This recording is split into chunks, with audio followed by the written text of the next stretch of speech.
And we are live. Hello, Brian Summer. Hey, hello, John. How you doing? I'm all right, man. You're missing a tie, but you brought your salty attitude, so that's more important. It's Yeah, our last show of the year, man. I had attitude to spare when it came to putting together my part of the unpredictions piece this year. So okay, Indeed, you did. And this is the Enterprise Month in Review Unpredictions Blowout Edition. Welcome, everyone. We have got some spicy commentary for you today, including our highs and lows, our picks of the month, stories you don't want to miss, stories maybe you did miss. Hopefully, we can correct that today. And then we've got some special guests of note. And we don't even know everyone who's coming today, Brian. So hopefully, this will work out. And hey, if you're in the audience, especially on LinkedIn, can you please pop a comment into the stream so I know that you're out there and everything's working right? We're also streaming on YouTube, and I can pop the link in for that if you're having any trouble on LinkedIn. That's not the view we want, nor is that. Let's go with that. Here is the deck, and StreamYard messed around with our S. But Brian, this is the deck, man. yeah, this is the deck, and why don't we just go right to the agenda? Because I think we're going to go to the very last minute on this one today.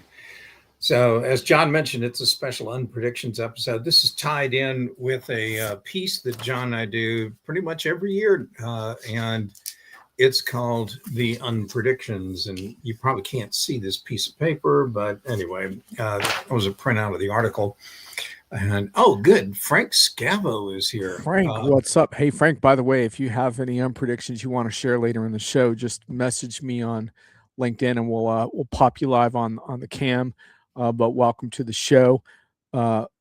Yes, Brian, we have been doing this now for 10 years. And you know what's funny is we started off because we wanted to create a little bit of satirical buzzword relief for all of us who have been plowed under by vendor happy talk. And it started as a therapy session for you and me, but it became a lot more. And some of these things, my God, they actually came true, which is scary. All right, here we go. Brand Larry, don't mess with the Cowboys deck. Yeah, look out for the deck. The deck is ready to go today. We got some good stuff. Hello, Steven. Nice to see you. Meg's already here. Meg, you wrapped early. Nice. Excellent.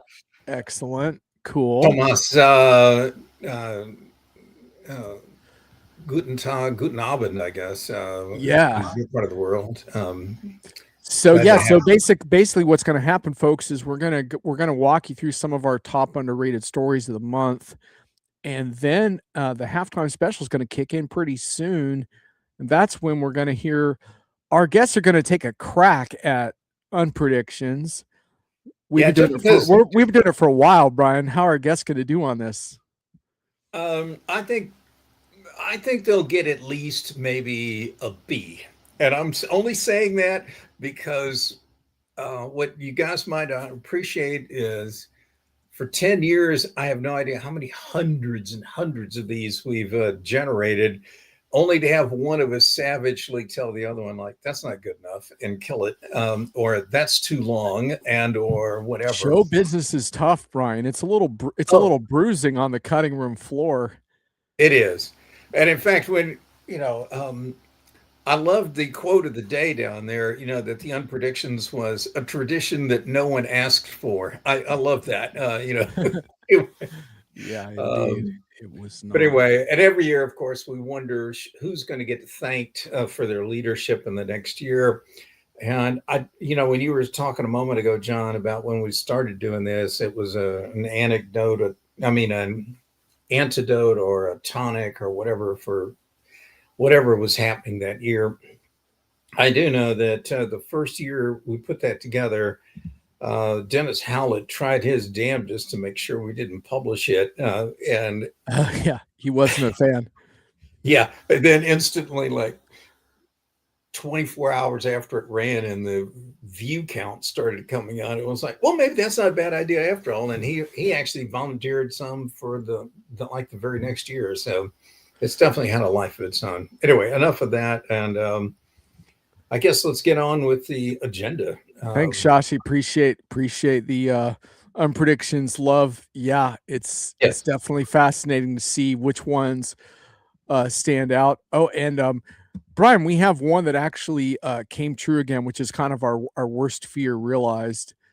Uh, Yeah, this one from the 2023 unpredictions, where we thought it was going to be called apologetic AI, because that kind of goes with all the other, like A-based kind of AI products. But here it is right there from MIT Technology Review talking about OpenAI is teaching its LLMs to confess to bad behavior.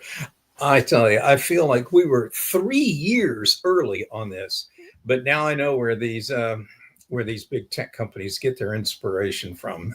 It's been validated now. Brian, Um, there's one that I really hope doesn't come true from this year, which is that an enterprise vendor has to cancel their all new Keynote World event when the only people that register are the CEO's close relatives and motivational speaker Jake Paul. I feel like we're on the verge of Keynote World already, so hopefully that doesn't happen, man. Because oh gosh, for the listeners, I got to tell you, John mentioned to me on a phone call about this concept of keynote world, as a conference. all keynotes all the time. Yeah, yeah. I started simultaneously laughing and groaning all at once because it's like I've been there. I've been to that show. Anyway, well, let's Indeed. keep moving on. Yeah, We're yeah, going yeah. to We gotta hit a few. Let's hit a few serious news items, Brian, and then we yeah, gotta unveil our first surprise guest. We don't have a lot of time. We may have to come back to some of our news stories, but oh, we have a buzzword first, right? yeah. There were a couple of new ones that popped up this month, but this one, Oh yeah, polyworking. I saw this on my LinkedIn feed today as well. What the hell is that? that's when somebody's basically holding down a full time job and at least one or two other kind of side hustles. And the big stink around it is, why are people doing it? Well, of course, the obvious reason is because no one pays them enough to do their regular full time job. But Sounds like a medical condition. All right, let's move directly into the next. Yeah, so I thought this was interesting. This was Phil first.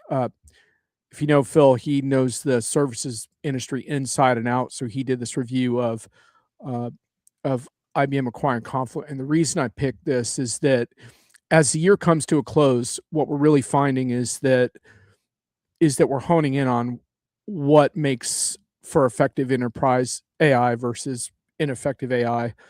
And a big piece of it is what we call context, and context is obviously about data. And so, Phil here is asserting, I think correctly, that this acquisition not only strengthens IBM, but it's the bigger picture. He says it's the clearest signal yet that the AI race is no longer about models; it's about data flow.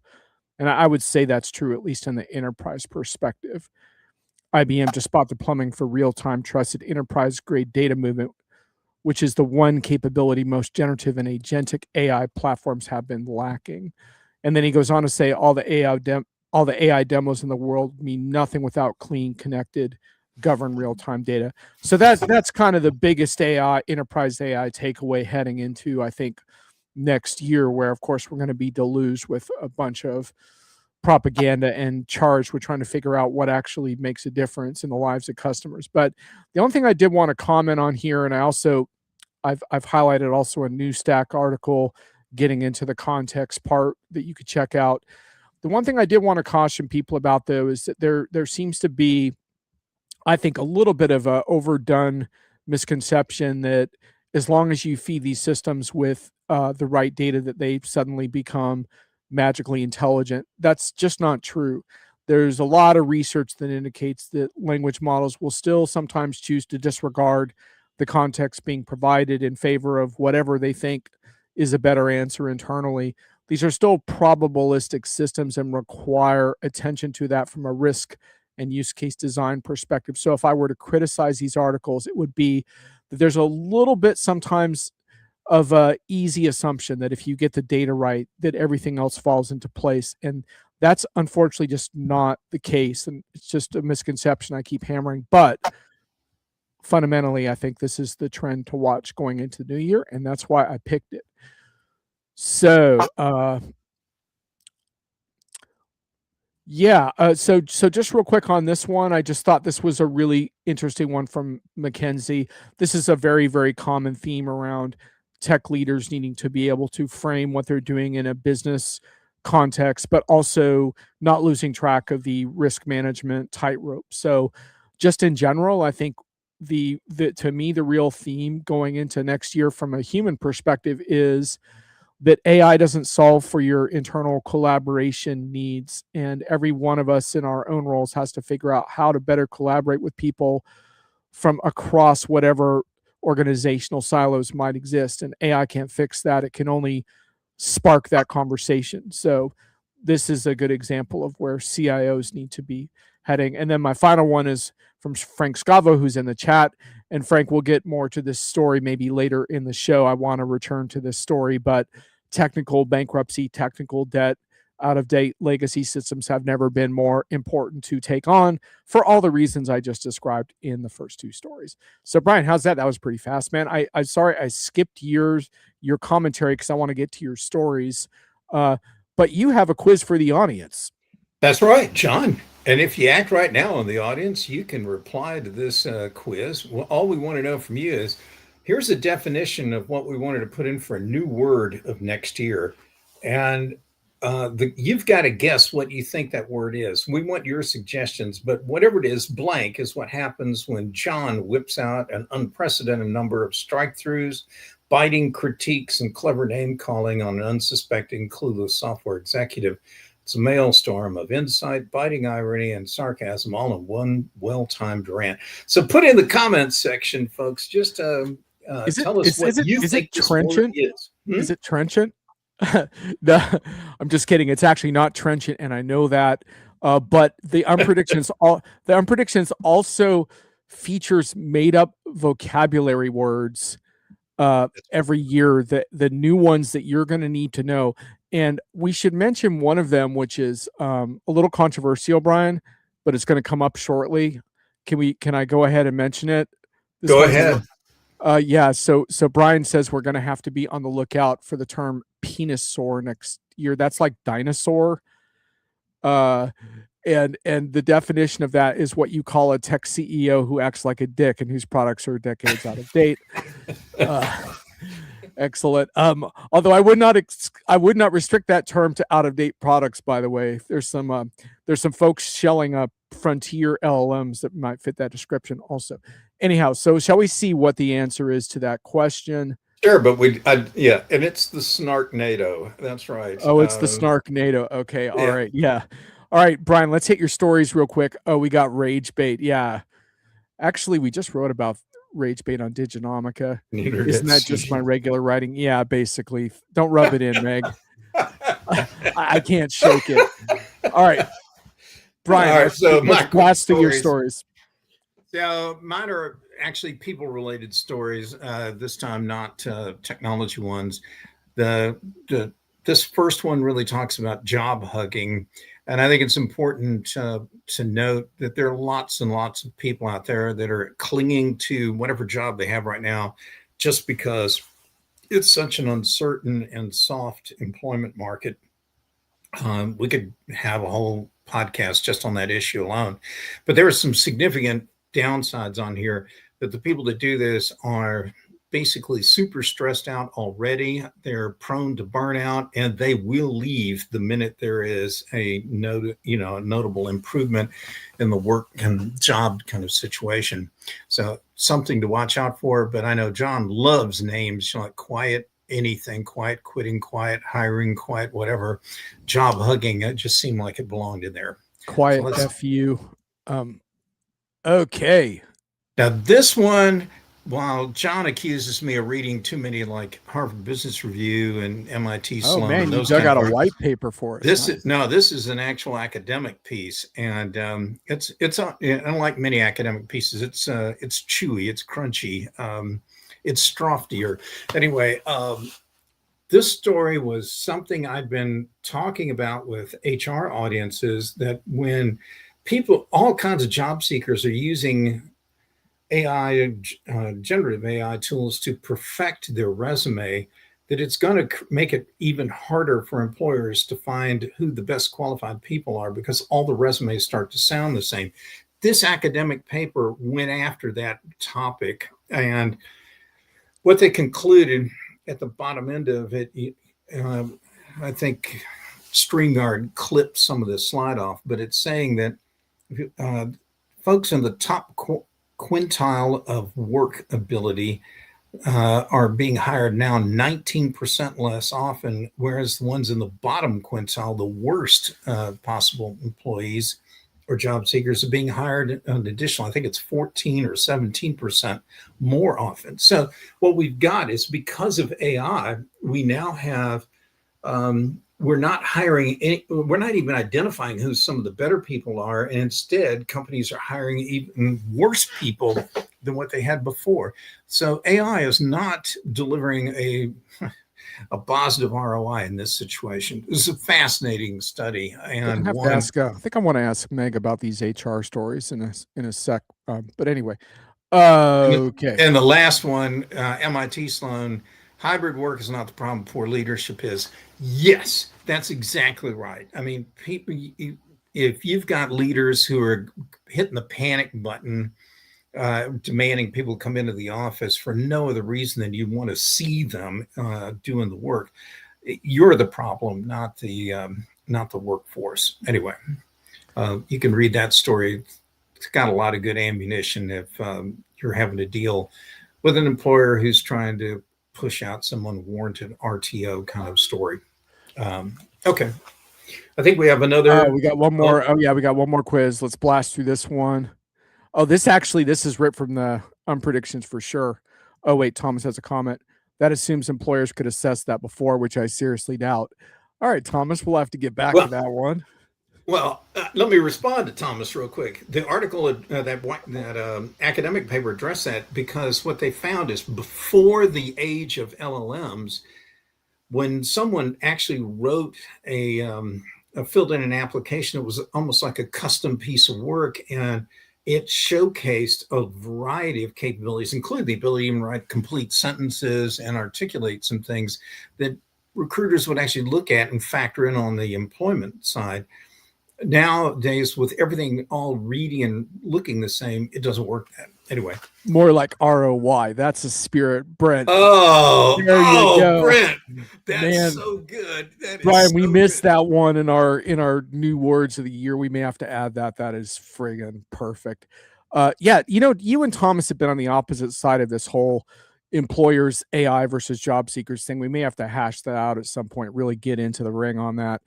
I want to get our guest on. Brian, can we blast through this here? Uh, Yeah, so AI you guys startup. could read the question. What do you call an AI startup that already has a $10+ trillion valuation? It's too big to FAIL, too big to fail. Um, That's some sophisticated wordplay there, Brian. oh yeah, Okay, it's third grade if it's one grade at all. But anyway, yeah, that's what it is. okay. We're there. We made it to halftime, man. Oh, we're gonna skip Josh for a sec, and we're gonna go directly to Meg. Yay! Meg, Hi, Meg. hello. And Meg is muted currently. Meg, we will work on unmuting you somehow. You have a little bit of a mic mute setting problem. Brian, you got a surprisingly socially presentable picture, Meg. You did a good job there. I just found it on the internet somewhere. Ran it through 33 AI filtering Let me see. programs. You know, I'm just kidding. I just pulled it right off the net. Yeah. Hey, by the way, Meg, it looks like I can't unmute you, so you're gonna have to figure out how to unmute yourself. Ah, there we And go. there you are. Hello. Oh my goodness, so Hello. excited to be here, you Hi. guys. It's been Yes. too long. Welcome. I don't know what Welcome. I've been doing with myself. I Well, haven't you've been been able doing a to video catch your show show. for a while. You've been So doing a video show, Meg and Amy. just And realized she, I couldn't hear you. yeah. Can you hear us now? Ah, I like Brent's comment. All right, Meg, can you hear us now? Is that a yes? She's okay. Well, we're gonna have That's as good a place as any. All right, so we've got Meg on the side. Shall we go to Josh's for a sec? Am I good? Can you hear us? You're good. You're good. You are good. We just cannot. You can't hear us, I guess. You would think Meg, with her own video show, would be on top of this. Come on, Meg. But you just never know. Brent, I think I have audio now. Testing 1, 2, 3. Yeah. Testing. Can you hear us? No, she cannot. All right, let's just do Josh's, Brian.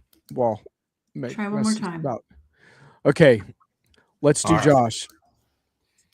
So this is Josh. So Josh cannot be here today, but Josh provided us with some predictions. He says that Copilot will become. I can hear you now.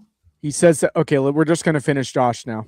He says that Copilot will become a valuable contributor to productivity in the enterprise, and its use will become a verb, as in, did you Copilot that? This sounds really awesome, Josh. I really kind of hope that doesn't come to pass. What I really did like, though, is every Copilot customer will be getting a pony and 2 unicorns, both named Clippy. Only thing I'm upset about is, why don't the free users get Copilot? Try one more time. Can you hear me? Yep, yeah, we can hear you. And I can't hear you unless I'm listening on LinkedIn.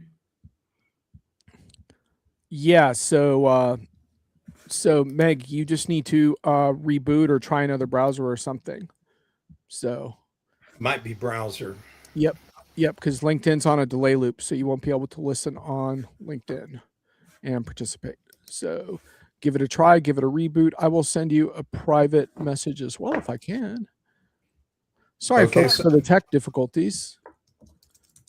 So while Jon and Meg go through that, you can read that. All right, so here's Josh sent another one over. Waymo will buy bankrupt Roomba and repurpose its vacuums as package delivery vehicles, rocking the supply chain and delivery worlds by supplanting the concept of last mile delivery with the promise of fully automated last 3 feet delivery, just in time to revolutionize chips and dip delivery for the Super Bowl.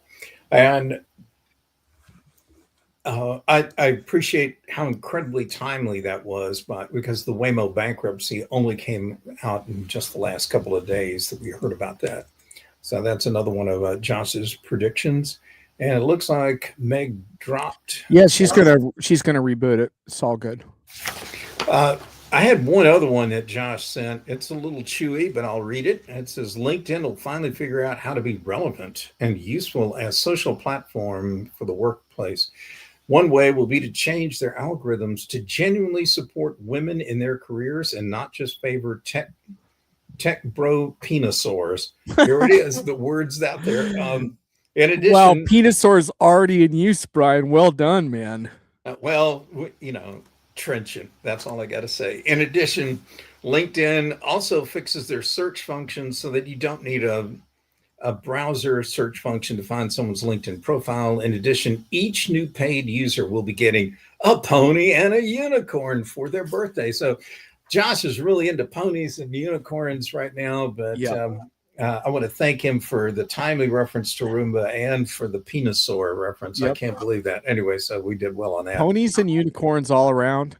Shashi says by 2026, the phrase "you're on mute" will be replaced by "I can't unmute you." Indeed. I've been on it, Sashi. I've been on that call. Brent. Catch on the flip. I wanted to use it. Yeah. So let's go back for just a sec while we see what's up with Meg, who's going to try to reboot. Brian, I want to ask you.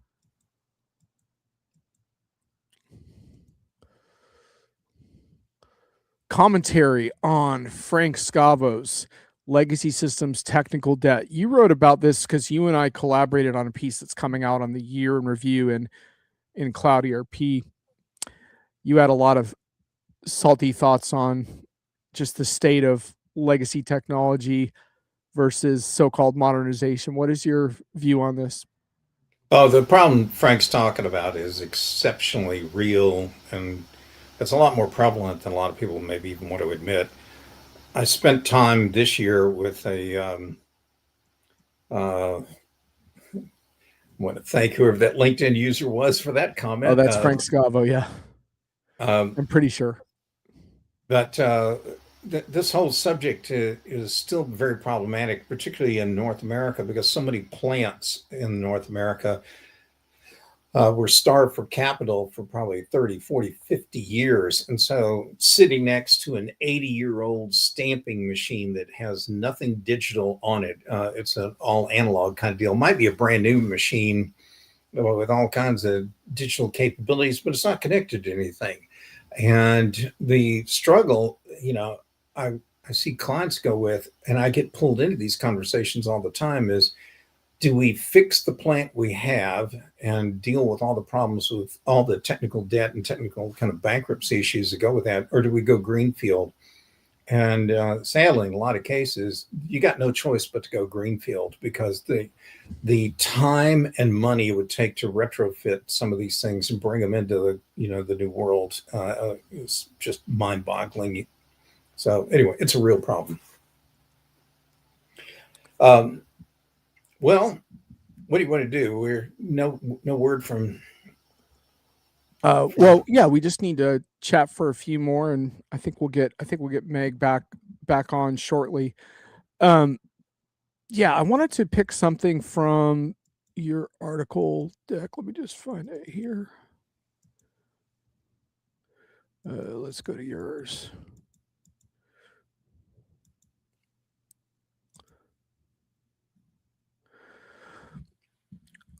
So, where do you think this is going to pan out in 2026? Because what I'm trying to understand is, to what extent are these return to office mandates like just a passive form of layoffs versus like the new normal? Like, how do you see this in terms of, are some companies going to really be resolute about flexible work and try to compete against return to office? Like, how do you see this playing out next year? Um, I think we have to look at one hard reality, and that is employees do not have the power at this point in time, or job seekers, job holders. Um, and we've got a lot of leaders and companies who are promising all kinds of new returns, new earnings levels, and everything else.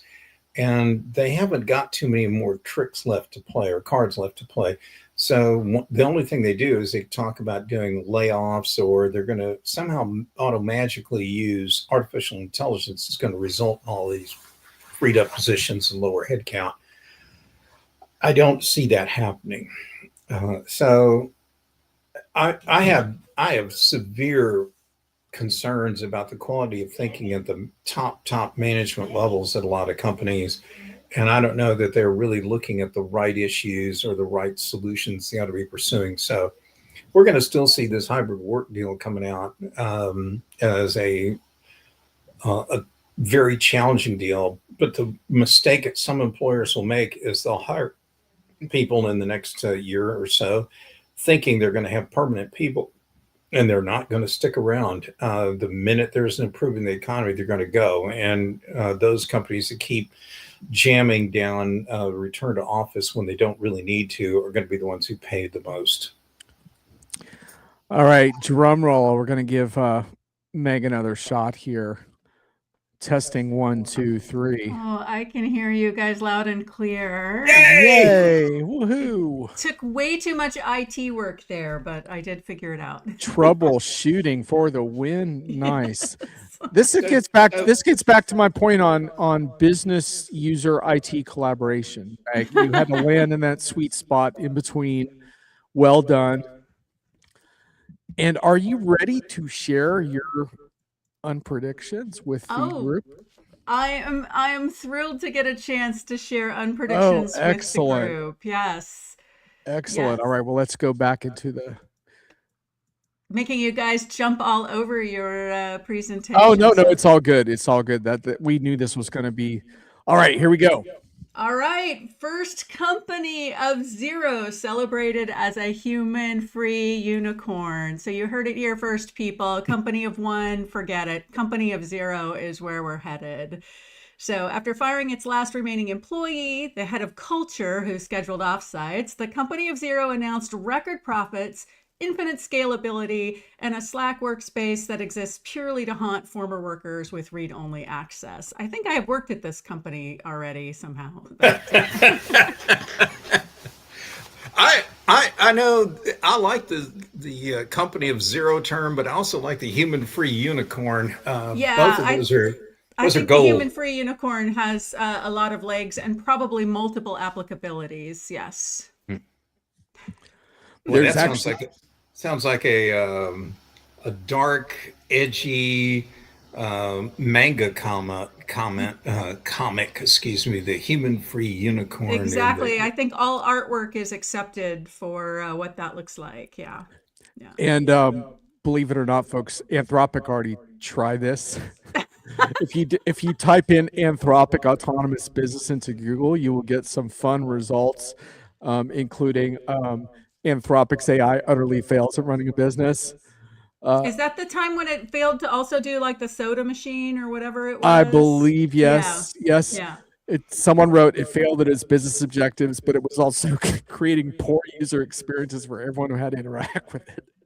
So like full on Sounds awesome. inshitification. Well done. Yeah, yeah, yeah. So I think you're on the cutting edge here, and you have another for us. Yes, yes, I definitely went all in. So Oh AI. no! We quit using all in officially on Oh, this. Back in did I just hit 2000. the bingo card? Sorry about that. Indeed, yes.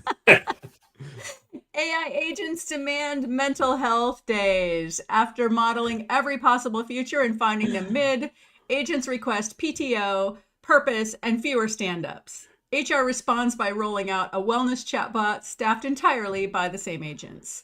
That's a Oh my very good. goodness.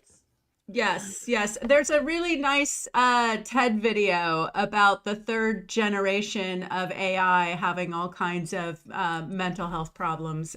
So that one kind of led me in this direction. Yeah, And like we spend so much time worrying about our humans' well-being. Meg, what about the bots? Do you think Exactly, do you think it's exactly. do you think it's fun to have to ask every person that visits the site if you would like to sign up for our newsletter? That's not fun. Come Well, on. especially when they ignore us all the time, right? So I think the Hitchhiker's Guide, Marvin, the paranoid android, definitely resonates there. so, Meg, how do we get the AI bots and agents to wear a mood ring, and how do we monitor that? Like 25 times a day, and ask for how they're Ooh, feeling. that is a really good question. I feel like they would be eager to tell us that they agree with us completely and then their Mm. mood is mid. All right. And we have one more. All right, my last one is my favorite. Ketamine Oh my becomes god. mandatory for visionary leadership. Citing productivity gains and expanded perception of time, several founders quietly add ketamine to onboarding. Elon Musk calls it basically agile for consciousness, while Alex Karp insists it's the minimum viable enlightenment. So, again, you hear it here first. I believe this is the new trend in agentic leadership. Excellent. Who says AI first? It should be ketamine first. Yeah. I'm glad I'm not alone here. Oh, absolutely. And I think we're just seeing the beginning of what this can do for us. Like, it's not just about squirming crazily on stages at conferences. I've got a feeling all kinds of erratic behavior will become more apparent to us. Oh my goodness. So I have two Well, questions. Two yeah, go ahead, questions for Mike. Meg, real quick, while we got her. First, I do want to know what you thought about the process of trying to write your own unpredictions. That's one. And the other one, I want to ask you, do you have any commentary on some of the HR topics that were at the top of the call? Oh, do I always have commentary on the HR topics? Yeah, I was gonna say I'm hoping you linked your sources because I definitely the academic paper I would love to dig into. I find it incredibly. This is getting serious for a second. I find it incredibly unsurprising that AI is doing the opposite of what we hoped for in terms of finding us the best candidate and the best fit.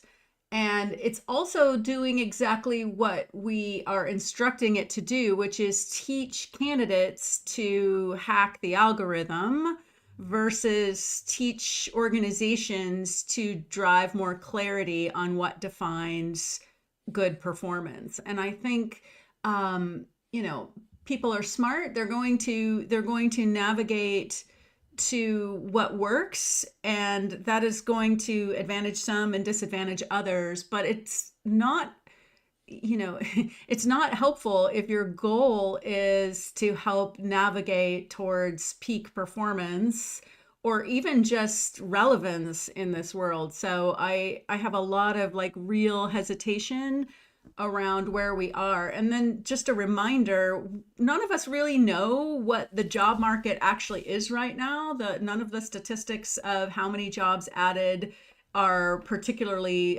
reliable at this point. But I think everybody feels, at least in our industry, there is a lot of retraction on employment. And, you know, I think that this is something we need to take seriously. So not to like ruin the vibe of being snarky and writing unpredictions, which is certainly something I love. I really do believe that organizations are hopefully going to start course correcting in 2026 and start reminding themselves that just, you know, efficiency optimization and doing shitty things fast is not necessarily what is going to create value for shareholders, for customers, for companies. You know, it's just busyness. And so Meg, you know, one thing I'm kind of hoping to see next year, and it probably won't happen right away, but maybe towards the latter part, is to start to see a little bit of differentiation between the companies that are using this technology smartly, as you described, to make processes better and to treat people better and to recruit better talent, versus, like you said, those that are kind of doing these brute force mechanisms that clearly aren't working. I think it's going to be interesting to start to see more of a strong juxtaposition between those two, right? Because if I'm right, and you need to design this right and treat people right and use it smartly, that should start showing up in the results as well, right? Like, absolutely, and so absolutely. I'm really looking I forward think to we're going to seeing a see little that. more of a difference there, because we're still in the stage where everyone's still kind of grappling with all of this. But I think over time, I'm really hopeful that we'll see a distinct difference, and it will kind of expose people who are using these tools in these lowest common denominator ways that I think you kind of exposed satirically in your unpredictions. And by the Exactly. way, well done. That's I'm going to write that down in my accomplishments for this year, just so you know. And Hyan is good to see you in the chat, and Very good question. he's trying to stay on top of these things, because ketamine's not the only game in town, Megan. You should be on That top of is that too. true. That is true. Yeah. The ayahuasca retreats definitely. Who am I to speak eloquently on any of this, other than to say that yeah, we're in an interesting time right now. That's all I can say. Now you have a show at the top of the hour, is that right? Well, we record at top of the hour, but you record. yeah, we produce on Fridays. The Meg and Okay. Amy Show. Thank you for the plug. We are Absolutely. wrapping up our first season today, so it has been already a full and packed year for the Meg and Amy Show. So good times. Well done shaking up the enterprise mail punditry video show industry with the Thank Meg you and for Amy show. recognizing that. We are doing our part, and also I think we are enjoying the heck out of. God, what a great time to be pondering what's happening. So I know you guys do this on the regular, but man, this is like nothing we've seen as far as craziness and things to talk about. So it's good timing. Indeed. Hey, so we have another guest. Let's All see how right. that goes. You can stay on though for a little Okay. bit. Let's see how the sound goes. We may have you mute depending on the sound. Alan, hello. Hey, John. Hey, Brian. Howdy, Alan. Good to see you again. Been a while. Good to see you too. So, Alan joins us also with Unpredictions. Oh, Alan, you also started a new gig. Congratulations. Can you tell us briefly how that works? Because you were, oh, and also please tell us a little bit about your newsletter, The Narrative Intel, which arrives in my inbox every week. Well, I started out, I am now the head of analyst relations for Contentful. We are a CMS, a headless CMS. We're pioneers in the space. And I get to learn a whole new domain. I came from the CX domain. I think digital experience is there. It's a convergence. So I think it's pretty close. So it's kind of fun to see it from a different perspective. And the narrative intel I've been writing, I didn't think I'd make it past 6 issues. I just did issue 43, which surprises me more than anybody else. And it's just my thoughts on, I've been advising startups and leaders for a long time on storytelling. And how do you use storytelling to get better business outcomes? You managed to do it pretty concisely too, which is not an easy thing to do in our line of work. So I got to applaud you for that. Do you come on, Alan, you got to admit it though. You must miss the independent life of going on LinkedIn and just venting spleen all the time. That's why I started my newsletter. Yeah, exactly. Because nobody was reading my LinkedIn posts. Yeah. So you've been an Unpredictions follower for a while. So how did it go? It's my favorite thing. It's my favorite thing. How did it go to actually take a crack at it yourself? It was a lot harder than I thought. But then myself from 3 years ago came back to me and told me what I should do for my own prediction. Now, here's the exciting reveal: is none of us we haven't seen these, Alan, so we don't know what's going on. I only have one, and I didn't put together a slide deck. I'm sorry. No, that's fine. That's fine. This is kind of like open mic at the improv time. Yeah. So right. grab the mic ready? and let's buckle up. Yeah, we're ready. All right. So this popped up on my socials as something I posted 3 years ago. 3 years ago, I said prediction. The new frontier for SEO content generators is to find ways to tag their content so it is apparent when it shows up in aggregate on ChatGPT and others. This was 3 years ago, December 2022. So my unprediction is that in 2026, answer engines will find the NFTs you bought in 2019 and use them to personalize your responses. Oh, wow. Man, my LinkedIn profile is going to go through the roof. This is awesome. Because I can't find any of my NFTs. And so I'm really looking forward to somebody finding them for me. And isn't that the value of an answer engine? To tell me things I don't know? How did you Alan, lose your you needed to fit crypto in there somewhere, and then we really would have had a Mondo hit for 2026. So close. So close. I have something to aspire to for 2027. So what you and Meg may not fully appreciate is every year we sit down and we end up with like 50 to 70, I guess, unpredictions, and we win them down. First, John says we're only going to publish the best 10, and then it ends up being the best 20 end up in there. But it's how many of them don't make it, and we'll cover a couple of those in a moment. It's always incredible to look at. More importantly, there's some of them in there that are just so dark, so likely to get us sued, so likely to do any number of things that we have to kill them. But it takes a little time to kind of get your head around the right mood to go ahead and craft these out, some kind of strategic thinking. I feel like I need to hear one of the ones that's going to get you sued. Well, we have a couple cutting room floors ones. I always find myself like telling Brian, you can't say that, man. And sometimes it's like quirky things about colleagues of ours as well. Yes.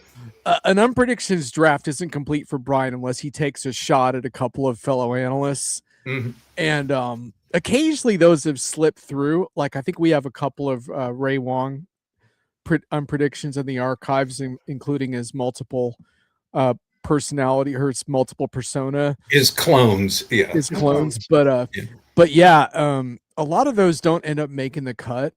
But you know, the buzzwords, I think, sometimes get underestimated because they came on over time.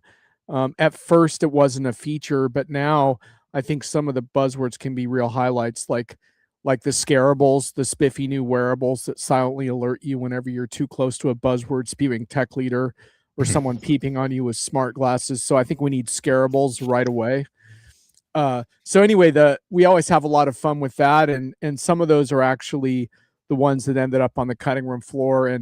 But I told Brian, I said, you know, we're PG-13. We, as Frank pointed out in the chat, so we can do Penosaur. So Brian was really pleased. It actually went through. Oh God! But it kind of had. Honestly, it kind of had to, because if there's a theme in tech right now that I think is unavoidable, it's that a handful of sausages control way too much reality, and we just have to like reckon with that a little bit. And the best way to do that, I think, is through satire. Otherwise, we might get a letter from someone's lawyer. He's seeking bored apes in virtual worlds connected to his Chat GPT responses. Getting those NFTs Well, you know, going. Walt Disney's going to step it up for you there, and everything's going to converge in your world. And you know, pretty soon Mickey Mouse and Daffy Duck is going to link directly with your enterprise productivity workflows. So congratulations. Well, you were talking about the analyst digs. I wanted to work one in this year, but John shot me down. It was something to do with all the 15-year-old Constellation Research jackets that we see at all the analyst summits. So, oh, come on. Some of those are no more than 10 years old, Brian. Please. Okay, well, I stand corrected, but anyway. All right, well, I was just curious if you guys, what you thought about the process, because it's probably a little more work than most people are willing to put into it, but they are fun to do. I think it's part of it is what I love about what you guys write about is it's really analysis, in the shape of satire, and that was the hard part for me, because I was trying to think, is there something a deep insight? So I went for the easy joke. I mean, I know that, we're trying to figure out, and particularly brands are trying to figure out how do they manage AEO, right? But I couldn't find an insight, and that's what I'm impressed by what both of you do in the sense that you're not just making fun of things. There's an underlying insight that gives us value. Some of them always make me laugh out loud, but that's to me is the hard part. All right. So with that in mind, why don't you guys hang out for a couple more minutes and then we'll wrap. We got a couple of extra unpredictions. You said you wanted to see those. Brian, take it away. These are just some of the ones that didn't make the cut. This one, to help out all of the lonely single AI bros working in Silicon Valley, eHarmony rebrands as AI Harmony. It now perfects your online dating profile, makes you look sexy in your pitch video, and then pairs you with a number of Chat GPT hallucinated partners. The industry analyst briefing for this was kind of creepy, though. And anyway, so that's what we're looking forward to. I feel like that already exists, no? Well, in some form or another, I think you're right. We have an audience participation one, right?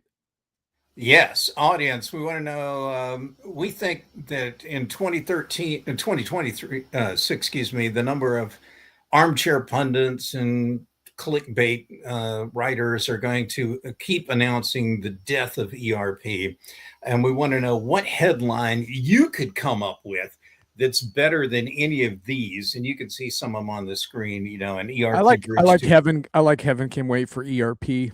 Yeah, that's and Death becomes her ERP. That's nice. So we're looking for the audience to give us some of their candidates on what the next headline that announces the death of ERP. What do you think it's going to be? I'd love to hear it. Looks like we might have lost Meg. Meg may have had to go for the taping, but right. Or may have checked out. But anyway, thank you, Meg, if you had to go. Yeah, definitely. Yes, feel I'll free second to that. contribute your death proclamation for ERP. And if you need some more gasoline for the creative fire, go ahead and go to the next slide, John, because here are some others we had. The dead die but once. ERP dies 1,000 deaths. Dead ERP tells no tales. I like Night of the that one. Living. I like Night of the Living Dead ERP. That's nice. Cats have 9 lives. ERP has but one. I mean, you can see them all here. So if you got one, it looks like Alan's typing one. Set it in here. I was just Chelsea going to says his say, stomach is burping. So I was going to say RIERP. Oh, yeah. very good, Alan. We're going to need to get you and Meg and Josh and others pulled into the annual development process. Okay, that's good. Something tells me the ERP industry is going to limp along enough for us to do another annual review next year, Brian. But hey, if you want a real lowdown on the year in ERP, that's coming out on Diginomic, Brian and I just kicked back and forth our top 10 of the year. So, anywho, well, you're not missing any promotional. No, man, we're all getting our blurbs John, in. you are on top of we're that. all getting our blurbs. I will say the ERP industry has a response to the death knells. Don't tread on ERP. Indeed. I like Don't that. tread. Oh, and by the way, if you want the data, you may find yourself with a digital access charge. Just saying. Anyhow, don't API me, baby, because you're going to pay for that data. Brian, what you got on prediction number 19? So this one, excuse me 1 second. This one.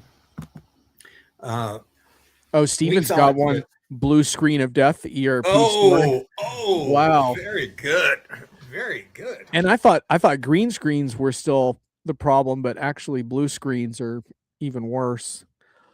Yeah. Well, you can do work with a green screen. You can't work with the blue screen. Did you hear Microsoft got rid of the blue screen of death? That kind of makes me sad. So anyway. we had an unprediction that went out this year. It was number 19. And it was with all the AI talk of late, it's only a matter of time before network television adjusted its programming. New AI-driven shows in 2026 will include, and we listed these names. We only gave you one kind of setup for one of the shows.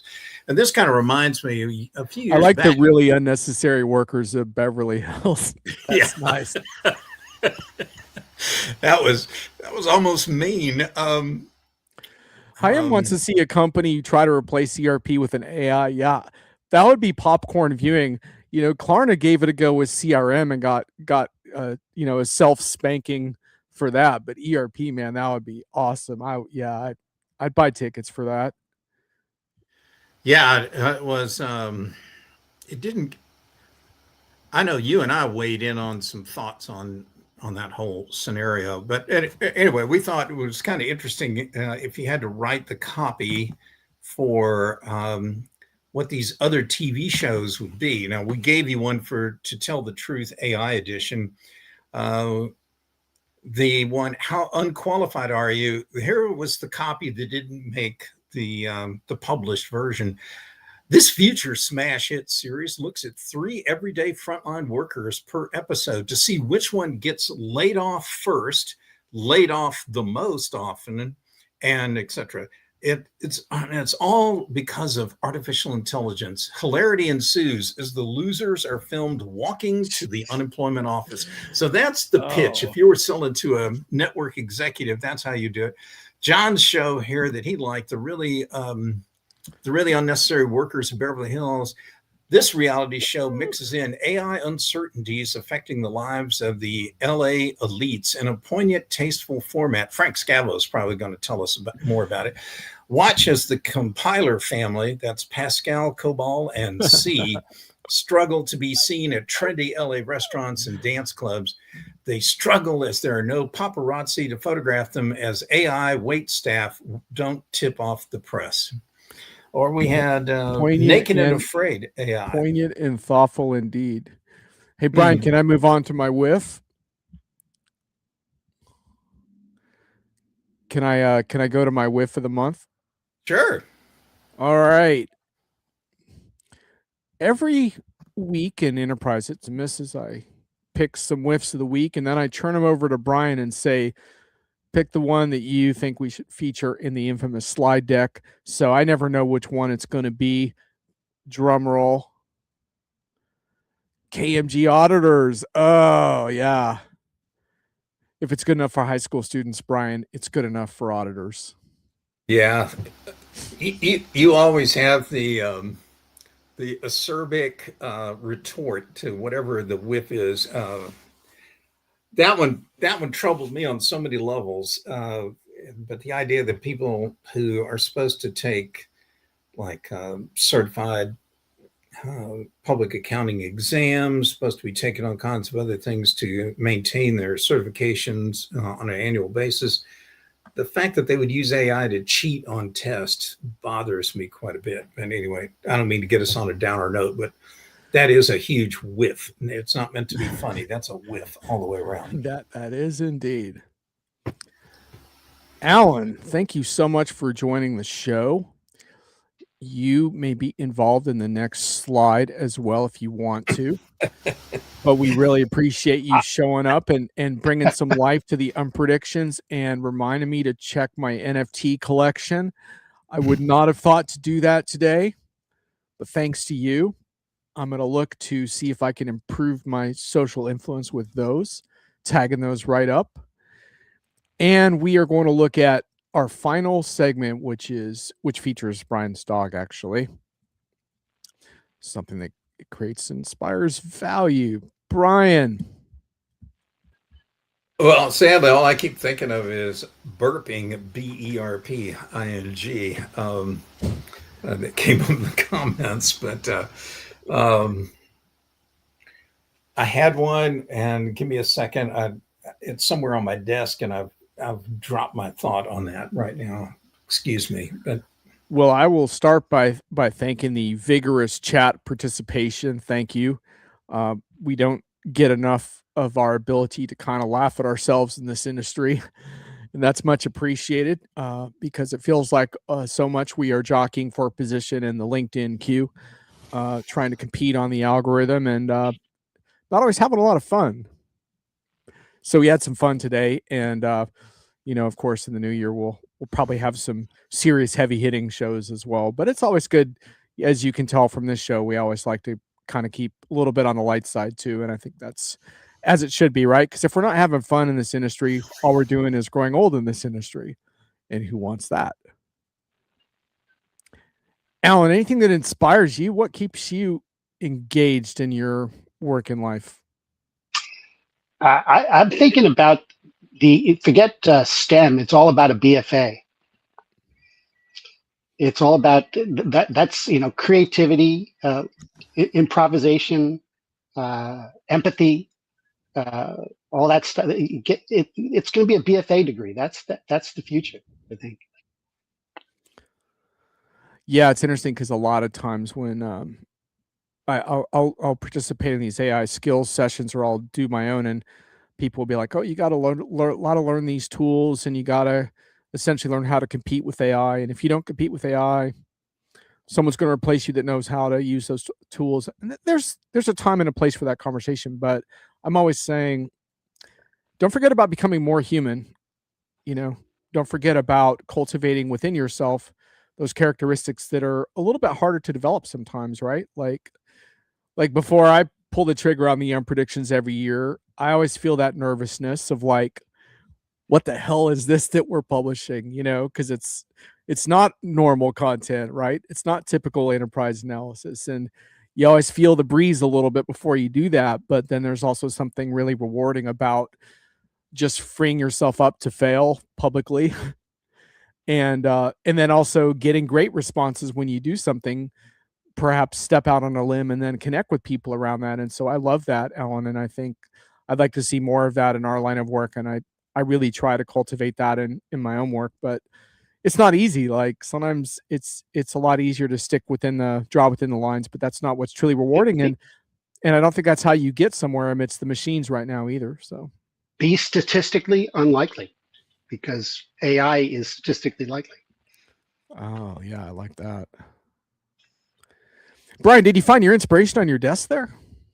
No, I figured we were running out of time anyway, but I will say I love exercises even like this just because it makes you think. And if there is a shortage of anything going on in this world right now, it's critical thinking.